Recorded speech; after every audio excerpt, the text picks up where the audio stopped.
मालाड पूर्व शिवाजी चौकात छत्रपती शिवरायांच्या जिरे टोपावर जैन समाजाचा झेंडा लावल्याचा प्रकार। मनसे कार्यकर्त्यांकडून तात्काळ झेंडा हटवून पोलिसांकडे लेखी तक्रार दाखल। संबंधित कृत्य करणाऱ्या व्यक्तीला चौकात बोलावून जाहीर माफी मागायला लावली। रेस्टॉरंटमध्ये बाहेरचं अन्न खाण्यास मनाई करणं आणि पाण्याच्या बाटलीसाठी जादा पैसे आकारणं ही सेवेतील त्रुटी नाही। मुंबई ग्राहक न्यायालयाचा निर्णय रेस्टॉरंट्स आदरातिथ्याची एकत्रित सेवा देतात असं स्पष्ट करत न्यायालयाकडून तक्रारदाराचा दावा फेटाळण्यात आला। म्हाडाच्या 2640 घरांसाठी 75,366 अर्ज प्राप्त। सर्वाधिक अर्ज पंतप्रधान आवास योजनेतील गोरेगावमधील घरांसाठी, 13 घरांसाठी तब्बल 17,755 अर्ज दाखल। गोरेगावमध्ये एका घरासाठी 1,365 अर्जदारांमध्ये चुरस। मुंबईतील भांडूप संकुलात 2000 दशलक्ष लिटर क्षमतेचा जलशुद्धीकरण प्रकल्प होणार। प्रकल्पामुळे पूर्व आणि पश्चिम उपनगरातील जलशुद्धीकरण क्षमता वाढणार। पालिका आयुक्त अश्विनी भिडे यांची माहिती। पावसाअभावी ठाण्यातील पाणीसाठा कमी झाल्यानं पाणी टंचाईचं संकट गडद। सध्याचे 12 तासांचं शटडाऊन वाढवून आठवड्यातून एकदा 24 तासांचा शटडाऊन करण्याचा प्रशासनाचा विचार। भातसा धरणात 11 तर बारवी धरणात 24% पाणीसाठा शिल्लक।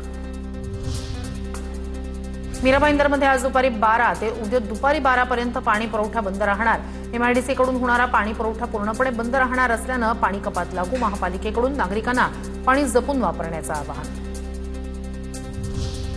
एमएमआरडीएकडून मोनोरेलच्या तिकीट दरात वाढ करण्याचा प्रस्ताव। प्रत्येक 3 किलोमीटरच्या टप्प्यासाठी 10 रुपयांची वाढ होऊन कमाल भाडं 40 रुपयांवरून थेट 70 रुपये होण्याची शक्यता। किमान भाडं 10 रुपये कायम राहणार असल्याची माहिती।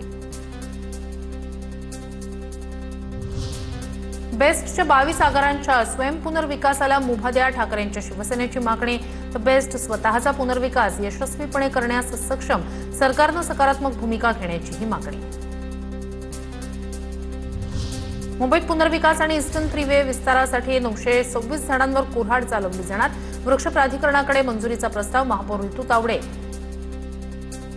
यांच्या समोर प्रस्ताव। 1000 झाडं तोडण्याच्या प्रस्तावामुळे सत्ताधाऱ्यांची दुटप्पी भूमिकेवरच टीका। पुणेकरांना पावसाची प्रतीक्षा कायम। शहरात 36.6 अंश सेल्सिअस कमाल तर 24.2 अंश सेल्सिअस किमान तापमानाची नोंद। पुण्यात 17 दिवसात अवघ्या 13.9 मिलीमीटर पावसाची नोंद। खेडच्या भामासखेड धरणात 29.54% उपयुक्त पाणीसाठा शिल्लक। पुणे आणि पिंपरी चिंचवड शहराला या धरणातून पाणी पुरवठा होतो। त्यामुळे आगामी काळातील टंचाई टाळण्यासाठी प्रशासनाकडून आतापासूनच पाण्याचं नियोजन।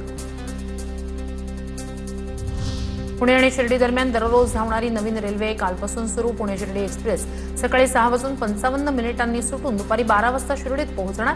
या गाडीला दौंड, श्रीगोंदा, अहिल्यानगर, राहुरी आणि बेलापूर इथे थांबेल। पुण्यात समाविष्ट 23 गावांचा विकास आराखडा तयार करण्यास शहर सुधारणा समितीची मंजुरी। मुख्य सभेच्या मंजुरीनंतर आराखडा तयार करण्याची प्रक्रिया सुरू होणार। प्रस्ताव आयुक्त नवल किशोर राम यांनी समितीपुढे केला सादर। पुणे विद्यापीठातील मेसवर अन्न औषध प्रशासन विभागाची कारवाई। अन्न औषध प्रशासन विभागानं पुणे विद्यापीठाचा मेसचा परवाना रद्द केला। जेवणात कीटक सापडल्याचा विद्यार्थ्यांना केला होता आरोप।